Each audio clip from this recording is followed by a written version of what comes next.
नमो नमः मित्राणि, कैसे हैं आप सब लोग। स्वागत है आप सबका संस्कृतानुरागिणः इस यूट्यूब चैनल में।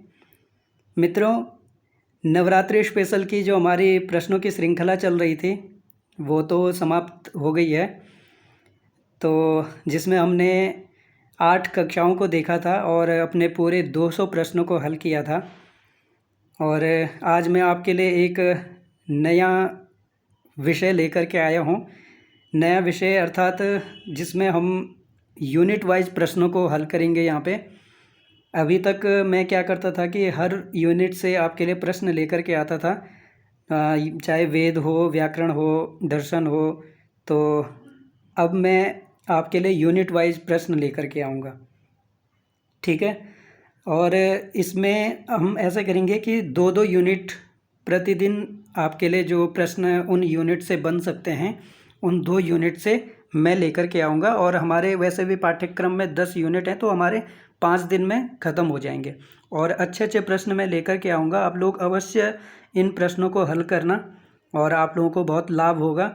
और जिन्होंने अभी तक जो हमारी पहले की जो कक्षाएँ हुई हैं, 8 कक्षाएँ, जिसमें 200 प्रश्न हमने देखे हैं, अगर नहीं देखे हैं तो आप लोग पेपर में जाने से पहले एक बार ज़रूर देख लें और एक वीडियो तो पहले देख लें, ताकि आप समझें कि ये प्रश्न आने लायक हैं या नहीं हैं, कैसे लगते हैं। तो अवश्य उन प्रश्नों को भी देखें, तो ताकि आप लोगों को बहुत लाभ हो सकेगा, ठीक है। तो आज हम जो यूनिट वाइज प्रश्नों को देखने वाले हैं, इसमें भी हम 25 प्रश्न हल करेंगे, ठीक है। तो चलो आज की शुभारंभ करते हैं आज की कक्षा का।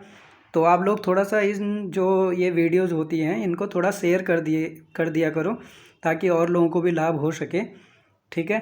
और आप लोग थोड़ा बता दिया करो कि आपके कितने प्रश्न सही हो रहे हैं, आपको ये प्रश्न अच्छे लग रहे हैं नहीं लग रहे हैं। तो फिर मुझे भी अच्छा लगेगा, मैं मोटिवेट हो सकूँगा। तो आप लोगों के लिए और भी अच्छे प्रश्न मैं यहाँ पे करवाऊँगा, ठीक है। तो चलते हैं आज का जो हमारा पहला प्रश्न है। तो इसमें सिर्फ यूनिट वाइज हैं और आज की जो आपकी जो पाठ्यक्रम है, पहली और दूसरी यूनिट है, उसी से 25 प्रश्न हैं, ठीक है। उसके अंदर जो जो प्रश्न बन सकते हैं वहीं से बनाएं, बाकी और कहीं से नहीं। तो चलते हैं आज का अपना पहला प्रश्न देखते हैं। और यहाँ पे पहला ही प्रश्न बड़ा मज़ेदार लग रहा है, क्योंकि ये अभिकथन और कारण का है, जो यूजीसी नेट का बड़ा प्रिय है इस समय, वर्तमान समय में चल रहा है। क्योंकि अभिकथन और कारण अवश्य आपको परीक्षा में देखने को मिलेगा। तो कई लोग तो इसको समझ नहीं पाते हैं कि इसको करना कैसे कैसे सही करना है, तो वो भी हम थोड़ा सा देखेंगे, ठीक है। तो चलते हैं, देखते हैं। अभिकथन है यहाँ पे, यद वाचाभ्युदितम येन वाग्भ्युदत्यते तदेव ब्रह्मत्वं विद्धि नेदम यदिदमुपासते। तो ये आपका है केनोपनिषद में। जिसने केनोपनिषद थोड़ा देखा होगा तो उसको तो पता चल गया होगा कारण से, क्योंकि कारण वाली जो ये पंक्ति है, तदेव ब्रह्मत्वं विद्धि नेदम यदिदम उपासते, ये कम से कम केनोपनिषद के पहले खंड में 4 से 5 मंत्रों में आई है, ठीक है। तो यहाँ पे आपको पता होगा गुरु और शिष्य क्या कर रहे होते हैं आपस में। गुरु शिष्य क्या होता है, वो प्रश्न करता है अपने गुरुजी से। तो गुरुजी से पूछता है, सबसे पहला ही मंत्र जो केनोपनिषद का है, केनेशितम पतति प्रेषितम मनः, और ऐसे आगे करके वो है। तो उसमें वो प्रश्नों को पूछता है अपने गुरुजी से कि जो हमारा ये मन है वो किससे प्रेरित होकर के अन्य अन्य विषयों में लगता रहता है। क्योंकि आप देखेंगे कि आपका जो मन है वो भटकता रहता है ना, कभी कहीं लगता है, कभी कहीं चला जाता है, कहीं। तो इसको प्रेरित करने वाला कौन है, कौन इसको मतलब यहाँ से वहाँ भेजता रहता है। तो ऐसे वो प्रश्न पूछता है। फिर आगे ऐसे ही वाणी के लिए भी पूछता है, ठीक है। तो चक्षु के लिए पूछता है, तो कि मतलब कौन ये जो वाणी है हमारी, कौन इसको मतलब प्रेरणा देता है बोलने के लिए, कौन। तो फिर वहाँ पे गुरु क्या करते हैं, अपने शिष्य को बताते हैं कि न चक्षुर्गच्छति न वा गच्छति नो मनः, ऐसे करके भी एक मंत्र आया है कि जो आपकी जो ये इंद्रियां हैं ये वहाँ तक नहीं पहुँच सकती हैं, इनमें इतने सामर्थ्य नहीं है कि आप चक्षु के द्वारा उसको देख पाओ, आप वाचा यानी वाणी के द्वारा उस ब्रह्म के बारे में कुछ बोल सको, आप मन के द्वारा उसको कुछ समझ सको। ठीक है, क्योंकि उस ब्रह्म को इन इंद्रियों के माध्यम से आप नहीं देख सकते हो। लेकिन फिर भी हे शिष्य, यद वाचाभ्युदितम, अब यहाँ पे एक छोटा सा मिस्टेक है, मिस्टेक कुछ नहीं है, वो मैंने जानबूझ करके यहाँ पे न को हटा दिया है। तो यहाँ पे है यद वाचा अनभ्युदितम ये न वाग अभिउद्यते, ऐसा है पूरा मंत्र वहाँ पे। तो यद वाचा अनभ्युदितम मतलब जिसको वाचा अर्थात वाणी के द्वारा अनभ्युदितम नहीं कहा जा सकता है। समझ गए कि वाचा के द्वारा जिसको नहीं मतलब कहा जा सकता है, ये न वाग अभिउद्यते, और जिसके द्वारा वाचा के द्वारा जिसको नहीं समझा जा सकता है, लेकिन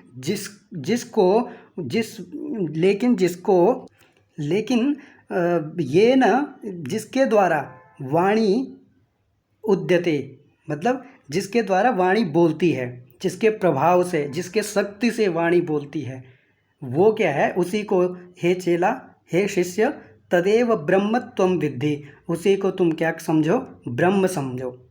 नेदम यदिदम उपासते न इदम यदिदम उपासते, मतलब जिसको आजकल ये लोग लोक में जो समझते हैं ब्रह्म को, ठीक है, वो नहीं है वो, ठीक है, वो अन्य ही है जिसको कोई नहीं समझ सकता है। ठीक है, तो ये यहाँ पे हमारा अभिकथन क्या था, गलत था, क्योंकि यहाँ पे यद वाचाभ्युदितम, जिसको वाचा के द्वारा, ब्रह्म को कभी आप वाणी से कह सकते हो कि ब्रह्म क्या है, इतना बड़ा है, इतना छोटा है, या काला है, गोरा है, क्योंकि ब्रह्म तो क्या है, निराकार है, उसका कोई स्वरूप ही नहीं है। ठीक है, तो उसे नहीं समझा, उसको वाचा के द्वारा नहीं समझा सकता है, तो उसको अनभ्युदितम कहा है वहाँ पे। ठीक है, तो ये नौ मैंने हटा दिया था, इसलिए ये तो गलत हो गया। और कारण जो है तदेव बिल्कुल सही है, तो इस कारण को आप समझे रहेंगे, क्योंकि ये कारण वहाँ पे 3 से 4-5 मंत्रों में आया है। ठीक है, तो आप समझ गए होंगे आपके अभिकथन जो तो क्या है, गलत है, और कारण क्या है, बिल्कुल सही है। तो अभिकथनम असत्यम बिल्कुल सही, कारणम सत्यम, तो ये जो दूसरे नंबर का है वो हमारा बिल्कुल सही हो जाएगा। ठीक है, ये थोड़ा सा मिस्टेक हो गया था, तो मैंने यहाँ पे लिख रखा है, ये अभिकथनम असत्यम है, अभिकथन गलत है, और कारण बिल्कुल हमारा सही है। ठीक है ना। तो चलते हैं, समझ गए होंगे आप लोग, आगे चलते हैं, अपना अगला क्वेश्चन देखते हैं। Sacred books of the east series इति ग्रंथस्य प्रणेता कः। ये sacred books of the east series ये किसी पाश्चात्य वैज्ञानिक ने लिखी है। ठीक है, और किस पे लिखा है, यजुर्वेद पे। ठीक है, यजुर्वेद में लिखी है sacred books of the east series. किसने लिखी है, ई कीथ ने, और इंगलिंग ने, वेबर ने, और स्टेंसलर ने। तो इनको भी आप लोगों को याद रखना है, क्योंकि किसी भी ग्रंथ को पूछा जा सकता है।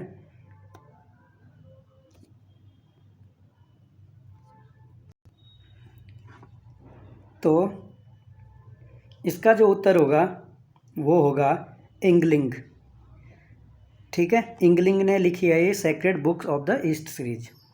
तो और भी कीथ ने क्या लिखा है, वेबर ने क्या लिखा है, स्टेंसलर में भी लिखा है। तो कौन कौन से लिखे हैं ये आप लोग थोड़ा सा जो मुख्य मुख्य हैं उनको देख लीजिएगा एक बार। एक प्रयोजनम साकांक्षम पदजातमेकम सह ऋग्वेदः यजुर्वेदः सामवेदः अथवा अथर्ववेदः। एक प्रयोजनम साकांक्षम पदजातमेकम यजुर्वेदः। ठीक है, तो इसका हमारा उत्तर क्या हो जाएगा, यजुर्वेद। केन सह कस्य संबंधः अस्ति। तो देख लीजिए, बड़े शानदार प्रश्न हैं, ऐसे ही प्रश्न आपको वहाँ पे भी सुमेलित करने के लिए देखने को मिलेंगे। तो अगर आप लोग यहाँ से थोड़ा बहुत प्रैक्टिस करके चले जाएंगे तो वहाँ पे तो आपको लोग क्या गर्दा उड़ा देंगे, है ना। क्या उड़ा देंगे? गर्दा नहीं उड़ाना है, प्रश्न के जो उत्तर होगा उसको उड़ाना है। उड़ा मत देना वहाँ से, वहीं रखना उत्तर को। कहीं फिर कंप्यूटर आपका फिर उत्तर ही अगर उड़ा दोगे तो कहाँ से फिर सही होगा, है ना। तो देख लीजिए ये क्या है, सामवेद के जो भाष्यकार हैं उनके जो ब्राह्मण हैं उन पर किस किस ने कौन सा लिखा है वो आपको बताना है। जैसे जय स्वामी ने किस पे लिखा है, गुण स्वामी ने किस पे लिखा है, भास्कर मिश्र ने किस पे लिखा है, तो ये आपको यहाँ से मिला देना है। तो जय स्वामी जैसे गुण विष्णु तो आपको मुझे लगता है कि पक्का पता होगा, ये किसने लिखा है? मंत्र ब्राह्मण ने।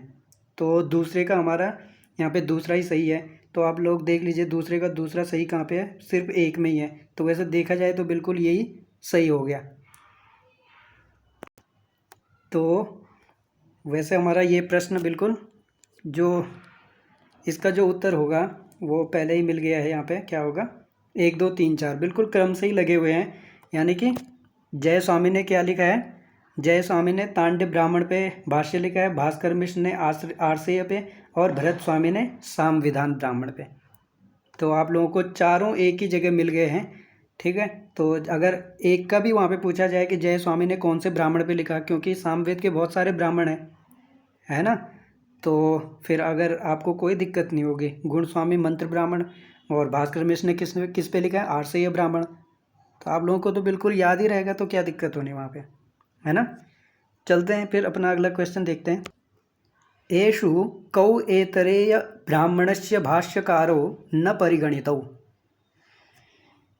अब आपको यहाँ पे एषु इनमें से कौन से ऐत्रेय ब्राह्मण के भाष्यकार नहीं हैं, इनमें किसकी गणना नहीं होती है। जो ऐत्रेय जो ब्राह्मण के भाष्यकार हैं कौन कौन से हैं और कौन कौन से इनमें नहीं हैं।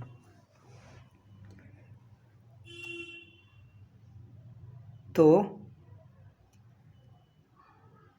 यहाँ पे ऑप्शन नहीं दे रखे हैं मैंने, ऑप्शन देने पड़ेंगे आप लोगों के लिए। इसको थोड़ा छोटा कर लेता हूँ।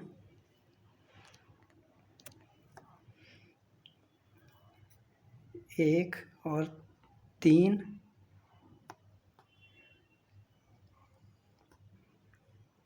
एक और 4,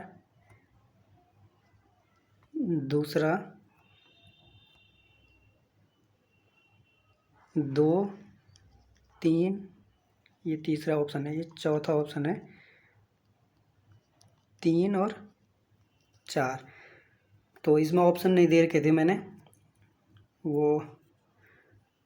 तो आप लोग इसमें बताओ कि ऐत्रेय ब्राह्मण के कौन कौन से हैं। 1 और 3 यानी कि एक गोविंद स्वामी और षडगुरु शिष्य, या 1 और 4 गोविंद स्वामी भव स्वामी। तो आप लोग देख लो कौन सा है, कौन कौन से हैं जो ऐत्रेय ब्राह्मण के भाष्यकार हैं। तो कौन कौन से हैं, वो हैं 1 और 3, यानी कि ये गोविंद स्वामी भी हैं और षडगुरु शिष्य भी हैं, ठीक है। षडगुरु शिष्य और गोविंद स्वामी जो हैं, कात्यायन सर्वानुक्रमणी शायद षडगुरु शिष्य ने ही लिखी है, नहीं कात्यायन सर्वानुक्रमणी पर वेदार्थ दीपिका करके इनका जो षडगुरु शिष्य का है वो है लिखा है, ठीक है, ग्रंथ। और गोविंद स्वामी भी किसके हैं, ये ऐत्रेय ब्राह्मण के हैं, ठीक है। तो ये और हरिस्वामी और भवस्वामी, हरिस्वामी जो हैं वो आपके यजुर्वेद में जो माध्यन्दिनी शतपथ ब्राह्मण है उस पे हरिस्वामी ने लिखा है, ठीक है, माध्यन्दिनी शतपथ ब्राह्मण पे। और भवस्वामी आपके सामवेदी है, ठीक है ना। नहीं, भवस्वामी सामवेद के नहीं है, वो भरत स्वामी है। भवस्वामी तो किसके होंगे, कृष्ण यजुर्वेद के होंगे, ठीक है ना। तो चलते हैं अगला क्वेश्चन देखते हैं। निम्नलिखितेषु शुक्ल यजुर्वेदीय स्रोत सूत्रम अस्ति। इनमें से शुक्ल यजुर्वेदीय स्रोत सूत्र कौन सा है। बोधायन, वाधूल, कात्यायन या पारस्कर। तो पारस्कर तो ये तो गृह्य सूत्र है। क्या है ये? स्रोत सूत्र नहीं, गृह्य सूत्र है। ठीक है, पारस्कर गृह्य सूत्र। और ये भी किसका है? शुक्ल यजुर्वेद का है। ठीक है ना, शुक्ल यजुर्वेद का एकमात्र गृह्य सूत्र क्या है? पारस्कर गृह्य सूत्र है। तो ये तो कट गया अपना। फिर बौधायन, बौधायन भी नहीं है, वाधुल भी नहीं है, ये कृष्ण यजुर्वेदी है। तो क्या बचा? अपना बचा कात्यायन। ठीक है, कात्यायन स्रोत सूत्र एकमात्र शुक्ल यजुर्वेदी स्रोत सूत्र है। ठीक है ना। तो चलते हैं अगला क्वेश्चन। अधस्तनेषु माध्यन्दिनशाखायाः भाष्यकाराः सन्ति। कौन कौन से भाष्यकार हैं माध्यन्दिनी? शुक्ल यजुर्वेदी की जो माध्यन्दिनी और कांडो शाखा है उनके अलग अलग भाष्यकार हैं। ठीक है, क्योंकि कुछ भी पूछा जा सकता है, इसीलिए मैंने प्रत्येक जो जो मुझे लगता है वो मैंने यहाँ पे आपके लिए बना रखे हैं। तो माध्यन्दिनी शाखा में उवट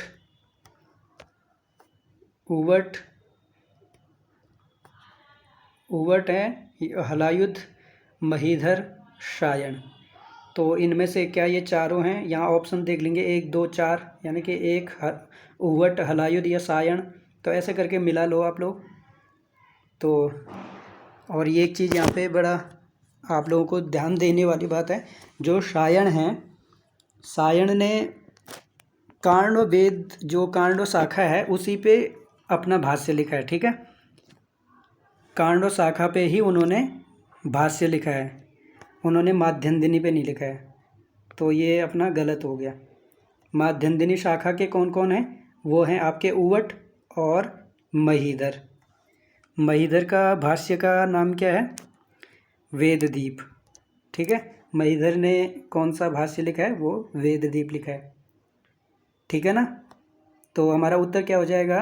1 और 3, यानी कि 1 और 3 ऑप्शन कहाँ पे है? ये है आपका ऑप्शन नंबर डी में। तो ये चलो कोई नहीं, 1 और 3 तो समझ गए ना। चलें अगला क्वेश्चन देखते हैं। सर्वेक्षां वा एकवेदाना गुंघ्रशो यत्साम। तो ये जो मंत्र है, सर्वेषां वा एकवेदाना गुंघ्रशो यत्साम, ये कहाँ पर है? ये आपको बताना है। ऋग्वेद में, यजुर्वेद में, सामवेद में, अथर्ववेद में। सर्वेषां वा एष वेदानाम, सभी वेदों का, अथवा एष, इस वेद का क्या है? सार रूप ही क्या है? सामवेद है। सभी वेदों का सार क्या है? सामवेद है। ऐसा है कहाँ पे, कौन से वेद में क्या है? तो बहुत सारे बच्चे तो ऐसे कर होंगे सामवेद में है जी, लेकिन ये क्या है? गलत है, सामवेद में नहीं है। कहाँ पे है? ये है शुक्ल यजुर्वेद में, जो शतपथ ब्राह्मण है वहाँ पे मिलता है। ठीक है, सर्वेषां वा एक वेदाना गुंघ्रशो यत्साम। ठीक है, समझ गए। चलें आगे। शबर स्वामिना ब्राह्मण विषयम। देखो ये मिस्टेक हो जाती है, मिस्टेक इसलिए हो जाती है ना, फ़ोन से लिखने से। क्या क्या बताऊँ? शबर स्वामिना ब्राह्मण विषयम, अब ये ब्राह्मणस्व विषयम होना चाहिए था। ठीक है, तो ये आप लोग थोड़ा सा समझ ले, ब्राह्मणस्व विषयम, ब्राह्मणस्य विषयम ऐसा होना चाहिए था। कति विधम उक्तम, मतलब ब्राह्मण के जो विषय हैं वो कितने प्रकार के बताए हैं शबर स्वामी ने। बस इतना समझ लीजिए इसको। ये थोड़ा सा इसमें आप लोगों को अगर मिस प्रिंट दिखता होगा, कहीं पे गलती दिखता होगा तो क्षमा करना, क्योंकि फ़ोन में लिखने में बहुत दिक्कत होती है और उतना मुझे अभी पता भी नहीं लगता है ना, क्योंकि जब मैं PDF देखता हूँ उसके बाद इसमें मिस्टेक रहती है। जब मैं बनाता हूँ तब तो सब कुछ सही रहता है, तो पता नहीं क्या चेंज हो जाता है, ये भगवान जाने क्या इलेक्ट्रॉनिक में क्या है, जो भी होगा। तो चलिए कोई नहीं। शबर स्वामी ने कितने प्रकार के जो ब्राह्मण विषय हैं वो कितने बताएं, वो आप बता दीजिए। बस आपको जो जानना है वो जब समझिए बस। तो 12 विधम, 9 विधम, 10 विधम या 11 विधम। तो हेतुर्निर्वचनम निंदा, प्रशंसा संशयो विधि, प्रक्रिया पराकल्पो व्यवधारण कल्पना, उपमानम दशेते तु विधयो ब्राह्मणस्य वैः। तो कितने प्रकार के हो गए? 10 प्रकार के। ठीक है, तो शबर स्वामी ने कहा है ये, ठीक है, क्योंकि बहुत लोगों को 10 विधम ये तो पता होगा, लेकिन शबर स्वामी अगर आ जाए, ये ऐड हो जाए, तो शायद किसी को कन्फ्यूजन हो जाए। ठीक है, तो वही है वो जिन्होंने हेतु निर्वचनम निंदा प्रशंसा संशयो विधि प्रक्रिया पुराकल्पो व्यवधारण कल्पना उपमानम दशयते तु विधयो ब्राह्मणस्य वैः, ऐसा कहा है। ठीक है, चलें आगे देखते हैं। एतरेय ब्राह्मणे कस्यां पंचिकायां राजसूययागः वर्णितम् अस्ति। कौन सी पंचिका में राजसूय याग का वर्णन है? जो ऐतरेय ब्राह्मण का एक प्रमुख याग है और प्रमुख विषय, इसी से इसकी प्रतिष्ठा भी है शायद ऐतरेय ब्राह्मण की। ठीक है, तो ये कौन सी पंचिका में है? टोटल कितनी है? 8 पंचिकाएँ हैं। ठीक है, 8 पंचिकाएँ हैं। तो राजसूय याग जो है वो कौन सी पंचिका में है? वो है 7वीं पंचिका में, 7वीं होगा, 7वीं पंचिका में। ठीक है, तो चलें अगला क्वेश्चन देख। क्रमेण योजयतु। देखिए क्या शानदार प्रश्न है। यूजीसी वाले आपसे क्या पूछेंगे ये बताओ? सब तो आप यहाँ पे करके चले जाओगे। तो यहाँ पे आपको सायण के अनुसार, ये भी ऐड कर लो, सायण के अनुसार ये आपको चुनने हैं, क्योंकि सायण ने क्या है, सामवेद के जो ब्राह्मण हैं उनमें सायण ने सिर्फ 8 ब्राह्मण स्वीकार किए हैं, जैमिनियों को नहीं माना है। ठीक है, जैमिनियों को, ओहो क्या हो गया, जैमिनीय को इन्होंने नहीं माना है। ठीक है, इसको नहीं मानते हैं वो जो जैमिनीय ब्राह्मण है। तो अब आपको बताना है कि सायण के जो 8 प्रकार के हैं, 8 प्रकार जो 8 उन्होंने वो जो ब्राह्मण माने वो कौन कौन से क्रम से वो आपको यहाँ पे लगाने हैं। तो प्रौढ़ ब्राह्मण, जिसको महाब्राह्मण भी कहा जाता है, षड्विंश ब्राह्मण, सामविदान, और पंचविंश ब्राह्मण भी कहा जाता है इसको, प्रौढ़ ब्राह्मण को, ये ध्यान रखना है। ठीक है, प्रौढ़ ब्राह्मण, महाब्राह्मण और पंचविंश ब्राह्मण ये एक ही है, कुछ भी आए तो आप लोग समझ लेना। सामविधान ब्राह्मण, आर्षेय ब्राह्मण, देवताध्याय या उपनिषद, क्या ये क्रम सही है? अथवा प्रौढ़ ब्राह्मण, सामविधान, षड्विंश, आर्षेय, उपनिषद, ये आप लोग देख लो और उसके बाद मुझे बता दो कौन सा सही होगा। मुझे क्या बताओगे लेकिन, ठीक है, देख लीजिए। तो सबसे पहले प्रौढ़ ब्राह्मण होगा, ये तो बिल्कुल सही है। उसके बाद षड्विंश ब्राह्मण होगा, तो ये सब अपने आप कट गए, क्योंकि उसके बाद ये सामविधान आ गया, यहाँ आर्षेय आ गया, तो हमारा पहला बिल्कुल क्या हो रहा है यहाँ पे, सही हो गया। ठीक है, तो क्या क्रम है? प्रौढ़ ब्राह्मण है, षड्विंश ब्राह्मण है और सामविधान ब्राह्मण है, आर्षेय है, देवताध्याय है, उपनिषद है, और इसके बाद 2 और उपनिषद होंगे, तब 8 होंगे। वो होगा, एक है संहितोपनिषद, क्या है? संहितोपनिषद, ये क्या हो जाता है, संहितोपनिषद, और लास्ट में क्या है? वंश, संहितो ब्राह्मण, संहितोपनिषद ब्राह्मण और वंश ब्राह्मण। ठीक है ना, तो 8वां ये है, वंश ब्राह्मण अंतिम है। ठीक है, और पहला क्या है? प्रौढ़ ब्राह्मण। चलें, समझ गए? तो आप लोग इनको ध्यान रख लेंगे। पुनः आपके लिए एक अभिकथन और कारण वाला प्रश्न। तो थोड़ा सा अब जल्दी चलेंगे क्योंकि समय बहुत ज़्यादा हो रहा है और आप लोगों को इस समय बिल्कुल मुझे लगता है कि समय नहीं होगा। ठीक है, तो जल्दी जल्दी जितना हो सकेगा उतना जल्दी करेंगे। अभिकथन है यहाँ पे, अरण्याद अध्ययनाद एतत् आरण्यकम इतीर्यते। कथन है अरण्ये तद अधीयते इत्येवं वाक्यम प्रवक्ष्यते। तो ये आपको बता दूँ, तैत्तिरीयोपनिषद में सायण का कथन है। तो इतना तो आप समझ गए किसका है, सायण ने इसको कहा है। ठीक है, तैत्तिरीयोपनिषद के जो भाष्य उन्होंने लिखा है। ठीक है ना, तो अब आपको बताना है कि ये दोनों सही हैं या दोनों उभयम गलत हैं, या उभयम सत्यम तथापि उचित कारणम अस्ति, या उभयम सत्यम और उचित कारण नास्ति। तो क्या होगा, तो आप समझ गए होंगे, क्योंकि आप लोग सभी क्या हैं, महान हैं और विद्वान हैं, सभी लोगों ने पढ़ रखा होगा। दोनों बिल्कुल सही हैं, ठीक है ना। श्लोक ही है वो एक, अरण्याध्ययनाद एतत् आरण्यकम इतीर्यते, जो अरण्य में जिसका अध्ययन किया जाता है, ठीक है ना। चलें आगे। सुमेलयतु, वाह, पुनः आपके लिए एक शानदार प्रश्न है, और ये आपके जो जितने सूक्त लगे हैं उनका क्रम पूछा है। तो यूजीसी नेट वालों ने तो अभी तक क्रम पूछा नहीं, लेकिन मैंने पूछ लिया है, तो आप लोग बताएंगे क्या क्रम है। इंद्र सूक्त कौन से नंबर पे है, पुरुष सूक्त कौन से पे है, हिरण्यगर्भ सूक्त, नासदीय वाक सूक्त। तो आपको अगर पता होगा कि ये जैसे इंद्र सूक्त है ये दूसरे मंडल का 12वां सूक्त है, ऐसे ही पुरुष सूक्त 10 का 90 है, तो तभी आप लोग यहाँ पे इसको लगा पाएंगे, ठीक है, अन्यथा बहुत मुश्किल है। तो अब आप बताएंगे कौन सा यहाँ पे सही हो रहा है। तो इंद्र तो वरुण वाला हो गया, इंद्र सूक्त है आपका 2:12 का, तो ये बिल्कुल गलत हो जाएगा पूरा ही। क्यों गलत होगा, क्योंकि आगे ये वरुण, ये भी वरुण और ये भी वरुण, और वरुण सूक्त का जो क्रम है, वरुण सूक्त क्या है, 1:25 का है, ठीक है, 1:25 पे क्या है, वरुण सूक्त है। तो ये हमारा 1:25 का हो गया, मतलब पहले मंडल का 25वां नंबर का सूक्त यहाँ पे, तो आप समझ जाएंगे। और सूर्य सूक्त क्या है,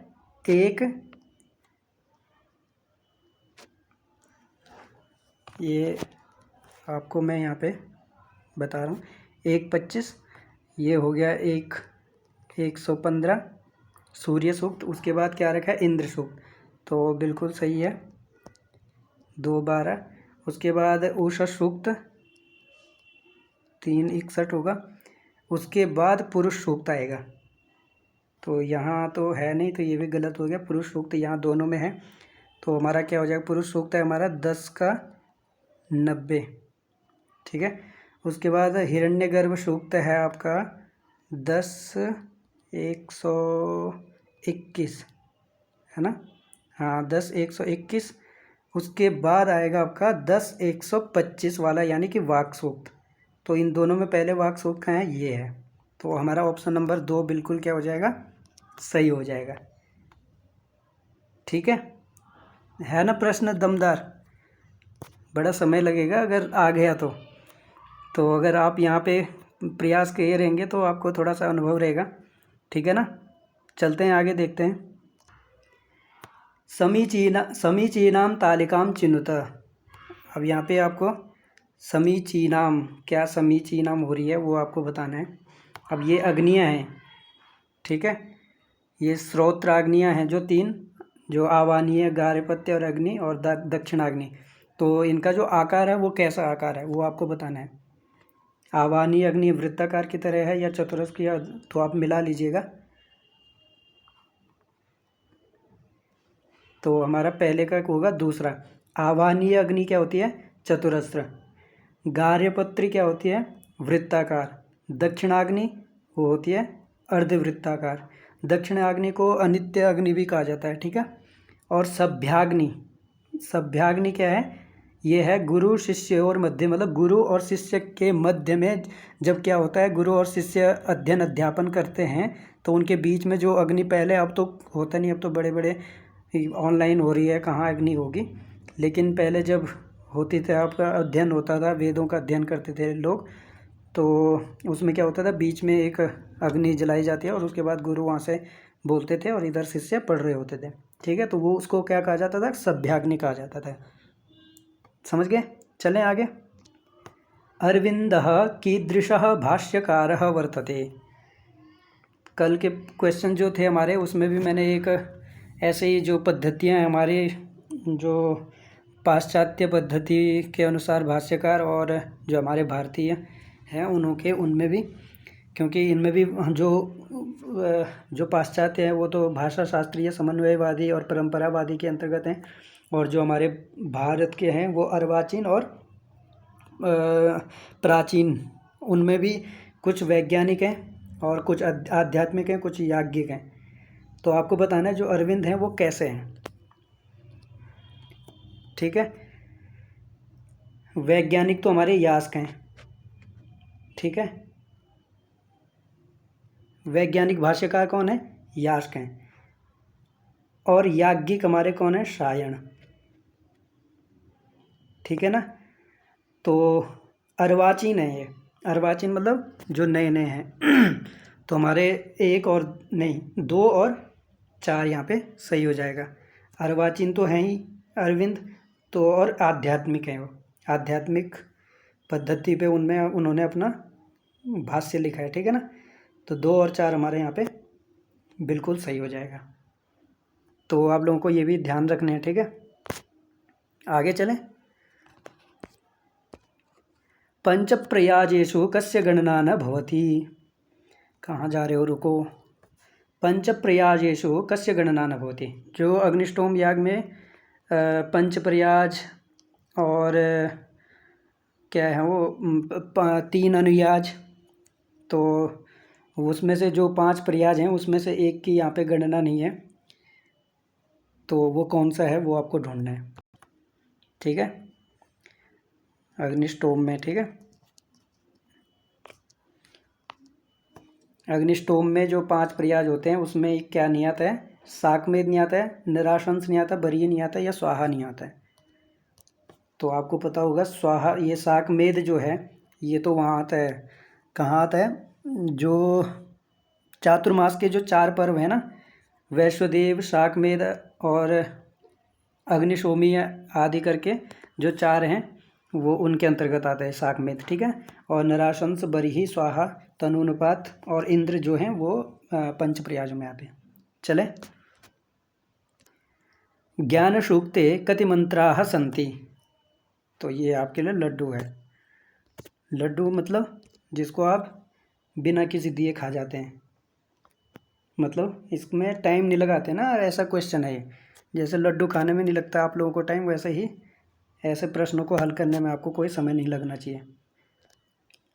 वरुण सूक्त संदर्भे सायण भाष्यानुसारम समुचितम अर्थम सुमेलयतु। ये देखिए आपके सायण के अनुसार जो आजकल जो सूक्तों में जो अर्थ पूछा जाता है, तो यहाँ पे सायण के अनुसार कुछ शब्द हैं, उनके जो अर्थ हैं वो आपको यहाँ पे सुमेलित करने हैं। तो क्या होगा वो आपको यहाँ पे बताना है। तो विषः, विषः मतलब प्रजा, गिरभिः मतलब स्तुतिभिः, वयः मतलब पक्षी, द्रापिम मतलब कवचम। कितना सरल है। तो क्या हो गया? 2 1 4 3, 2 1 4 3 ढूंढ लो। 2 सबसे पहले, 1 तीसरे में है, तो कहीं जो ज़्यादा दूर जाने की भी आवश्यकता नहीं, बिल्कुल जल्दी जल्दी हो जाएगा, ठीक है। विष मतलब प्रजा, गिरवी मतलब स्तुति भी, वयः मतलब पक्षी, द्रापिम मतलब कवचम। बस हो गया। पंच प्रयाजेषु न परिगणितम, नहीं सॉरी, ये पंच महायज्ञेषु, मेरे दिमाग में प्रयाज ही चल रहे हैं। पंच महायज्ञेषु न परिगणितम, कौन सा नहीं है इनमें से? 5 जो महायज्ञ हैं वो आपको बताना है। ब्रह्म यज्ञ, ये तो बिल्कुल है। देव यज्ञ, ये भी है। नृ यज्ञ यानी कि अतिथि यज्ञ, ये भी है। बचा क्या? रुद्र यज्ञ। रुद्र यज्ञ हमारा सही हो जाएगा, यानी कि ये नहीं गिना जाता है, ठीक है। चलें आगे। फिर यहाँ पे अभिकथन और कारण। तो अभी तक हमने 2-3 प्रश्नों को देख लिया है, तो आप लोग जल्दी जल्दी बता देंगे मुझे लगता है। तो अभिकथन जो है, यहाँ पे अभिकथन दिया अग्निहोत्रे 4 गणाः भवन्ति। अग्निहोत्रे 4 गणाः भवन्ति, ये अभिकथन। और कारण क्या दिया है? होत्रगण, अध्वर्युगण, उद्गात्रिगण और ब्रह्मगण। क्या ये सही है? अब आप मिला लीजिए, क्या दोनों सही हैं या दोनों बिल्कुल गलत हैं, या अभिकथनम सत्यम कारणम असत्यम, या अभिकथनम सत्यम कारणम सत्यम। तो आप लोगों को ये तो पता ही होगा कि अग्निहोत्र में एक ही नहीं, हाँ, अग्निहोत्र में एक ही होता है, यानी कि एक ही होता है, तो गण कहाँ से हो जाएगा। तो ये तो कहाँ का है, अग्निष्टोम लिखा रहता, क्या लिखा रहता, अगर अग्निष्टोम लिखा रहता कि अग्निष्टोमे चत्वारः गणाः भवन्ति, तो फिर भी ये गलत होता, क्योंकि चत्वारः गणाः, गण तो चारों गण हो जाएंगे ना एक एक पे, तो एक गण होगा, जैसे होत्रिगण लिखा रहता, क्योंकि ऐसा है ना कि वहाँ पे जो अग्निष्टोम याग है, अग्निष्टोम याग में 4 ऋत्विक होते हैं। अब वो कौन कौन से होते हैं वो यहाँ पे उन्होंने कारण में दिए तो हैं, होत्रिगण भी होता है, अध्वर्यु भी होता है, लेकिन उद्गाता नहीं होता है। यहाँ पे क्या होता है, आग्निद्र होता है, क्या होता है, आग्निद्र, ठीक है, और ब्रह्मगण होता है। तो ये दोनों बिल्कुल ही गलत हैं, तो उभयम असत्यम, ये अपना सही हो जाएगा, ठीक है ना, बिल्कुल सही। कौन सा, ऑप्शन नंबर 2। समझ गए होंगे आप लोग कैसे ये दोनों गलत हैं, क्योंकि अग्निहोत्र याग में नहीं होता है 4 गण, अग्निष्टोम में 4 होते हैं, ठीक है, 4 ऋत्विक होते हैं। और कारण इसलिए गलत हो गया है, कारण में क्या है कि जो ये उद्गात्री है, ये उद्गात्री नहीं होता है। अगर यहाँ पर अग्निष्टोमे चत्वारः गणा भवन्ति ऐसा लिखा होता अग्निष्टोमे, तो तब, और यहाँ नीचे उद्गात्री की जगह आग्निद्र होता, तो ये दोनों सही हो जाते हैं। तो शायद आप समझ गए होंगे। और चलें आगे प्रश्न देखते हैं। ये उद्व ऊर्मिः शम्या हन्त्वापो युक्राणि मुञ्चत मादुस्कृतौ वेन साघन्यो शूनमारताम्। अयं मंत्रः कस्मिन् संवादे कस्मिन् संवाद सूक्ते अस्ति। कौन से संवाद सूक्त में है, जो आपके पुरूर्वा उर्वशी संवाद, यम यमी विश्वामित्र अथवा सरमापणि में। तो ये किसी संवाद सूक्त का अंतिम मंत्र है, तो ये है आपका विश्वामित्र नदी संवाद सूक्त का अंतिम मंत्र है ये। उद्व ऊर्मे शम्या हन्त्वापो युक्राणि, जब विश्वामित्र नदी से प्रार्थना करता है कि ये नदियों तुम कहाँ से बहो, मेरा जो ये रथ है उसके जो चक्र के नीचे नीचे बहना, ठीक है। तो ऐसे करके वो बता रहा है, उनको नदियों को कहता है, ठीक है ना, विश्वामित्र। तो अंतिम मंत्र है ये विश्वामित्र नदी संवाद का। ईशुर्न स्त्रिय ईसुधेर शना घोषाः शतसा नरहिः अस्य मंत्रस्य देवता कः। अब यहाँ पे आपको देवता मतलब, एक तो होता है ऋषि, ऋषि मतलब जो बोल रहा है, ठीक है, ऋषि, ऋषि मतलब जो मंत्र को बोल रहा है, बोलने वाला, ठीक है, बोलने वाला। और देवता जिसको लक्ष्य करके बोला जा रहा है, ठीक है, जिसको बोला जा रहा है,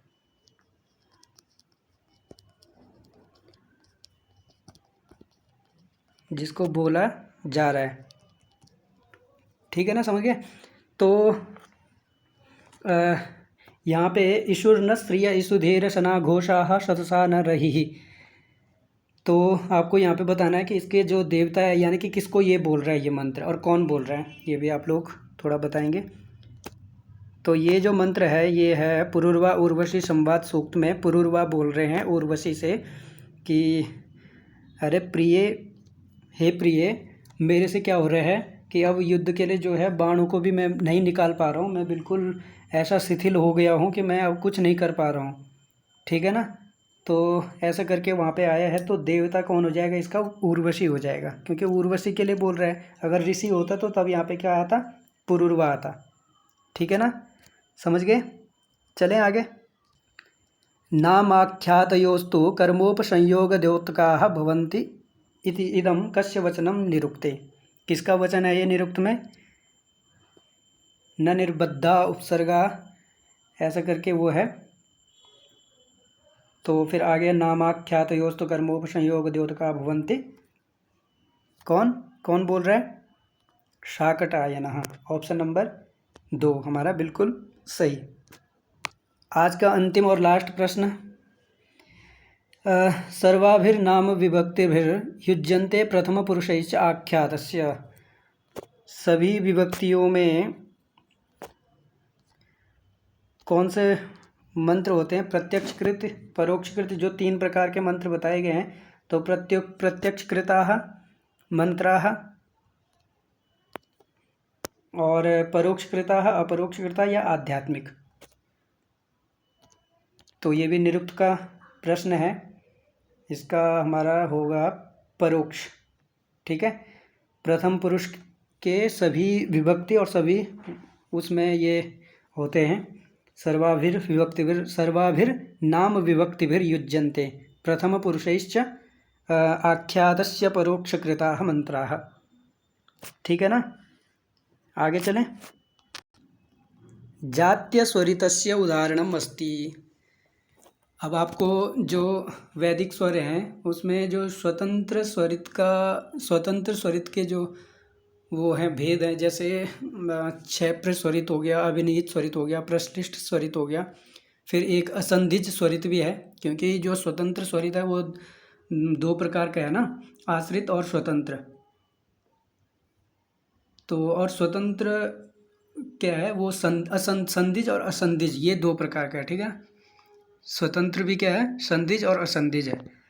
तो इसमें आपको जात्य बताना है। जात्य जिसको असंधिज कहा जाता है और इसको नित्य भी कहा जाता है। ठीक है, यहाँ पे आपको देखने को मिल सकता है या जात्य लिखा हो या असंधिज लिखा हो या नित्य लिखा हो। ठीक है, बात एक ही है। उस स्वरित का उदाहरण कौन सा है यहाँ पे वो आपको बताना है। न्विन्द्रः, क्व, तेवंतु या सूचीव। तो ये तेवंतु अभिनिहित संधि का है। ठीक है, किसका है? अभिनिहित संधि का है। ये सूची व प्रश्लिष्ट का है।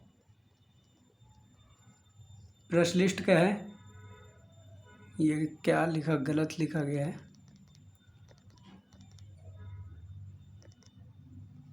प्रश्लिष्ट का है। ठीक है ना। और निंद्रह जो है वो है आपका क्षैप्र संधि, जिसमें यण संधि देखने को मिलती है। तेवंतो अभिनिहित संधि, इसमें क्या होता है, पूर्व रूप देखने को मिलता है। और सूचीव जो है प्रश्लिष्ट, यानी कि जहाँ जहाँ दीर्घ आपको दिखेगा वहाँ पे प्रश्लिष्ट देख मार लेना। ठीक है, और क्व जो है, क्व कन्या स्वह। ठीक है, क्व कन्या स्वह, ये क्या है, जात्य, नित्य और असंधिज, ये तीनों एक ही हैं, इसका उदाहरण है। तो हमारा उत्तर हो जाएगा ऑप्शन नंबर 2। तो मित्रों, आज के जो हमारे 25 प्रश्न थे, यानी कि 225 प्रश्न। ठीक है, 225 प्रश्नों को हमने यहाँ पे देख लिया और आज 25 प्रश्नों को हल किया। तो मुझे उम्मीद है कि आप लोगों को ये प्रश्न बहुत अच्छे लगेंगे और आप लोग अगर इन प्रश्नों को हल कर लेंगे तो अवश्य आप लोगों को बहुत फ़ायदा मिलेगा और आप लोगों को एक अभ्यास होगा। ठीक है, क्योंकि मैंने हर एक तरीके के जो प्रश्न बन सकते हैं, चाहे वो कथन का हो, चाहे वो मिलान का हो, चाहे उसमें क्रम से योजन के लिए हो, तो सब प्रश्नों को रखा है। आप लोगों ने पूरे अगर देख लिए होंगे तो आप लोगों को पता चल गया होगा।